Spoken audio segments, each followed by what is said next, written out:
Hello, and welcome to another little snippet. I'll show you what we can do in Red Power 2. And in front of you, it's what looks to be like a building with some sort of doorway. As you can see, no switches for the door, no pressure plates.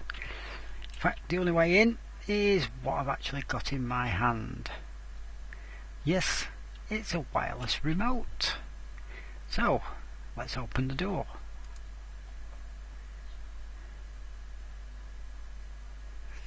I bet you wasn't expecting that. And my other remote is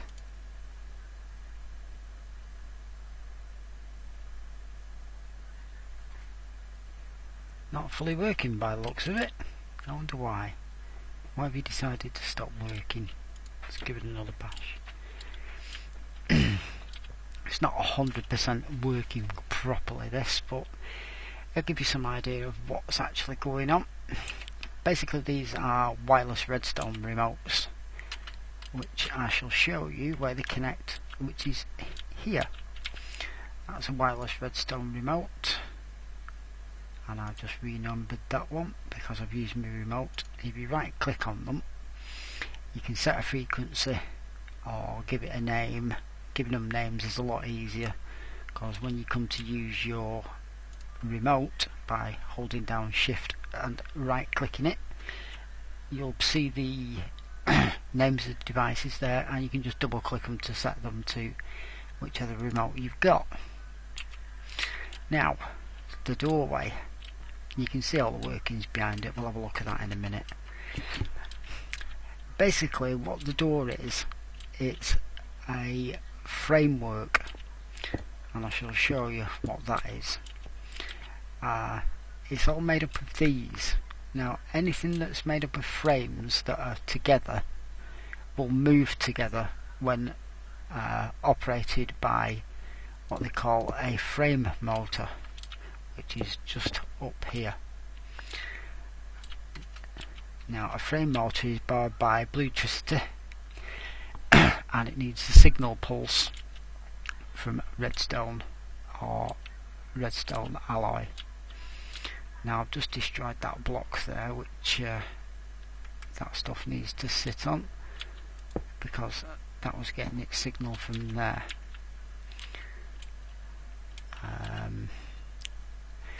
If you're wondering why the framework has these panels in, that's because if anything touches this, it will drag it with it.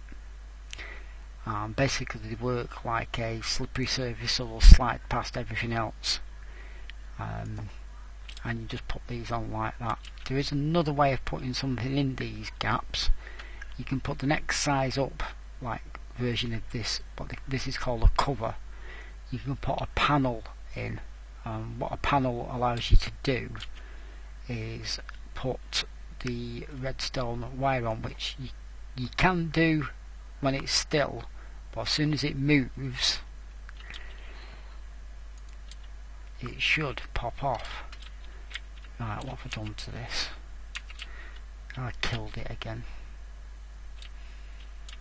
Knowing me, yes. I think that's set to 10.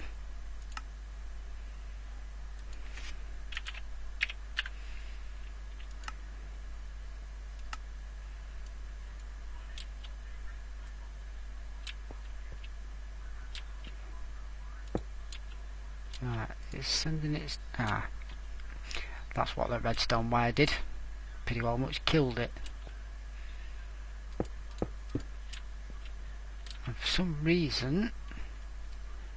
the reason being is because I took those off before, and that's why it's pulled the ceiling up with it.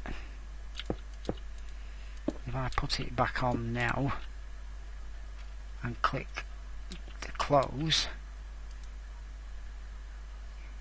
you'll notice that it's fine. I need to send it down one further. So basically, all these are, you need some form of generating electricity in a battery box connected by blue electric wire to it.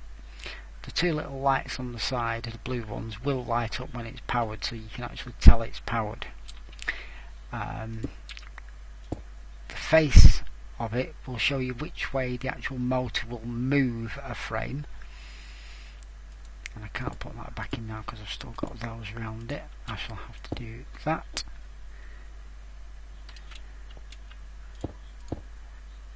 And unfortunately it's a bit awkward doing these things, because you actually need to be able to get to the block to actually put these on it, which is a little bit annoying. But I'll put that back on now like that. And now you can't actually do that, so what I shall have to do is this.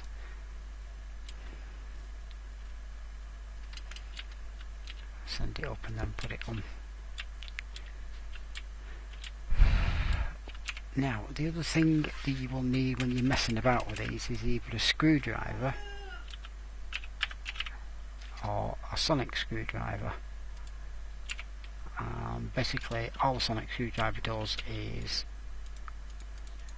alternate between all the different settings. And this will probably not work now. Yeah, I've just managed to send it up one. I don't think I can send it back down now because the other one hasn't got a block attached to it anymore. So that was going the right way. The alternative use of using a sonic screwdriver is holding down your shift key and you can go through the different configurations of which way around it is.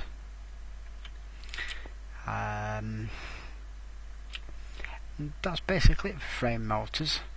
You can do an awful lot more with these. It's limited by your imagination and how ingenious you are.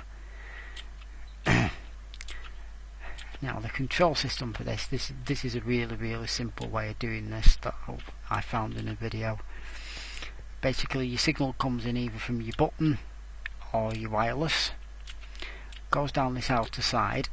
Now each of these is what they call a state switch, and it goes off after a set amount of time. So this one goes off after 0.2 of a second, that one after 1 second, that after 1.8, that after 2.6, and that one after 3.4. Now you may notice a pattern emerging, and they're actually 800 milliseconds apart, which is quite correct because that's the amount of time it takes a frame motor to actually operate. So when you send the signal down here, after 0.2 of a second it sends a signal, after 1 it sends a signal, after 1.8 it sends a signal.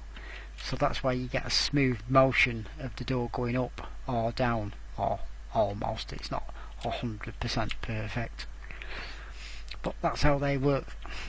You could do it using a timer, obviously with a 0.8 of a second between each click, but obviously then you've got to have some way of stopping it by putting some sort of device on your actual door or whatever to know where it is and then cut the power to it and turn the timer off. Otherwise you could have problems. This way, this is the easy way of doing it, and you know exactly how many blocks your door's going to go up because you've got exactly that amount of pulses. And that is pretty well much the door. Hopefully I should be doing a few more little videos based on this later on, but pretty well much everything that's in these I'll be using red power. These lamps, by the way, are also red power, and the little cage lamps, which are quite cool because they're actually on normally and off when you switch them off, and they do an alternate version of them which is off but only on when you supply redstone power. And that's it for this video. Thanks for watching. Hopefully you'll come back and watch another. Thank you.